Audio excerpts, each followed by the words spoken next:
seconds. Bryant for the win. Bang!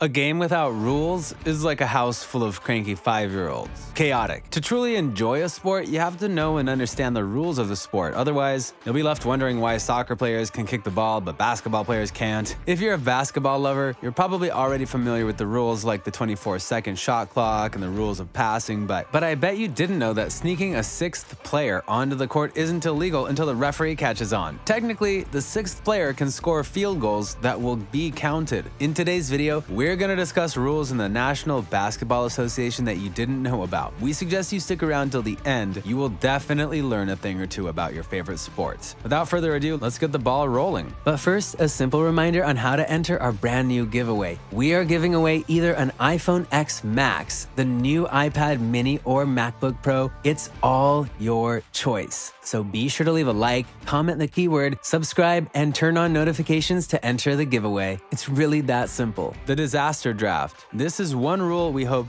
never to see being used, but we will tell you about it anyway. The rule of the disaster draft states that if an accident were to occur, causing a single team to lose at least 5 players, an emergency draft would be conducted. In this draft, the team who suffered the tragedy would be given the opportunity to select players to complete their roster from every other team in the league. All the other teams in the league are given the opportunity to select and protect their 5 top players. All the players who didn't make the top 5 cuts are available to be drafted by the affected team. However, the affected team can only draft 1 player per team, meaning they can't take 2 undefended players from the same roster. If you are wondering where this rule came from, not to worry, you're about to find out. 60 years ago, on the 18th of January, 1960, the Minneapolis Lakers team was nearly wiped out on the way back from a game in St. Louis when their plane got lost and ended up running low on fuel. Thankfully, the experienced pilot managed to avert the danger by crash landing in a cornfield in Carroll, Iowa. We don't know about you, but we can't imagine the NBA without the Lakers. Anyway, after the incident, the NBA board met and came up with the disaster draft rule. Hopefully, we will never see this rule being used. The no shatter rule. Desperate times call for desperate measures, and this rule is an example of that. Kobe will be remembered for his signature fadeaway. Steph Curry is known for his incredible three-pointer shots, and we certainly won't forget Shaquille O'Neal's backboard smashes in a hurry.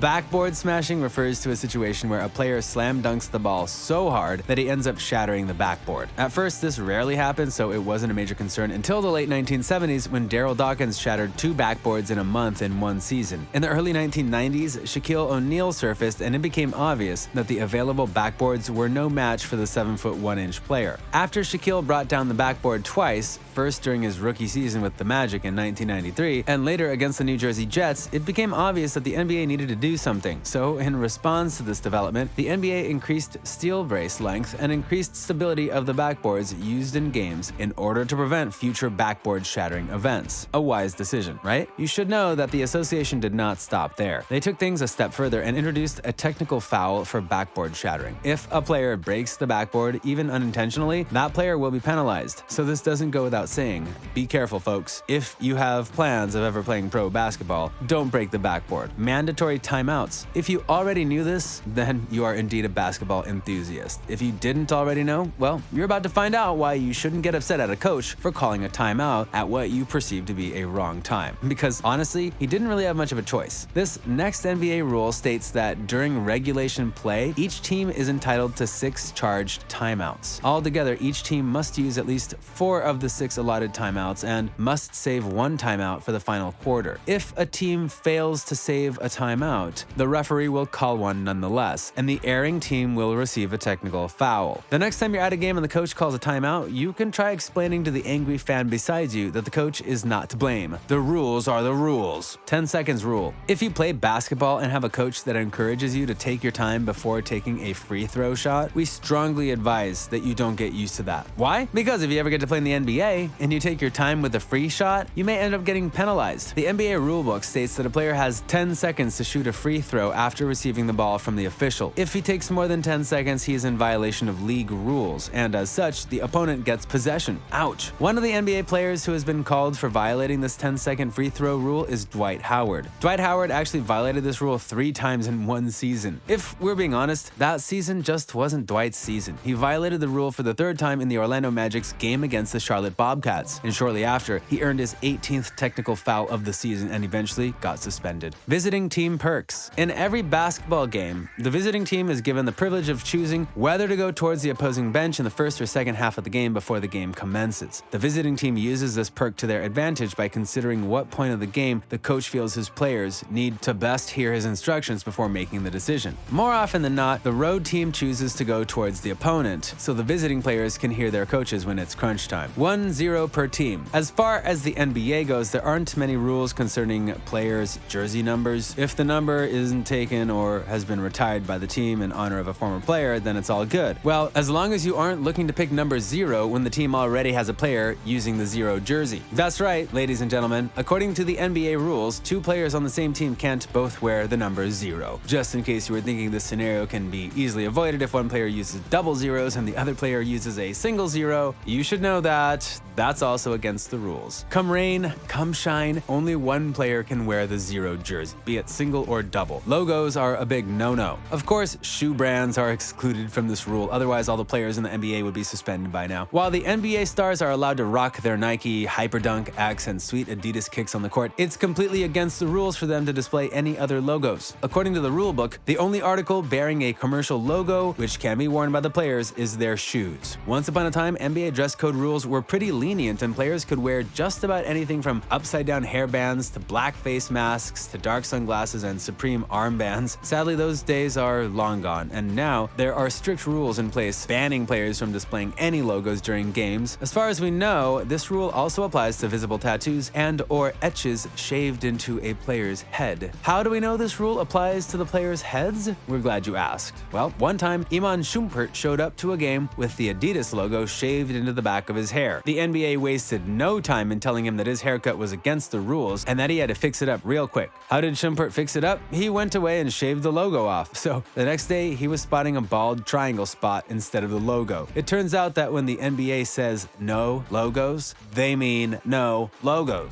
Timberlands are also a big no-no. Of course, the NBA can't tell its players how to dress when going to lunch with friends or on a date with their spouse, but the association can tell them what not to wear when out on official business. On October 17, 2005, the then commissioner of the NBA, David Stern, took a bold step and announced the implementation of a mandatory dress code. When he was asked about this development in an interview, he said, "There are different uniforms for different occasions. There's the uniform you wear on the court, there's the uniform you wear when you are on business, there's the uniform you might wear on your casual downtime with your friends. We're just changing the definition of the uniform that you wear when you are on NBA business." Several years have passed, and we can all agree that Stern's implementation of the mandatory dress code played a huge role in promoting the image of the NBA and helping the association attain the prestigious position it now occupies. There you have it, ladies and gentlemen, the rules in the NBA that we didn't know of. Did you know about any of these rules before watching this video? Are there any other crazy NBA rules that most people don't know exist? Do you have any speculations about the new NBA season? Feel free to share your thoughts in the comment section. We would love to hear from you. Till next time, thanks for watching this video and goodbye.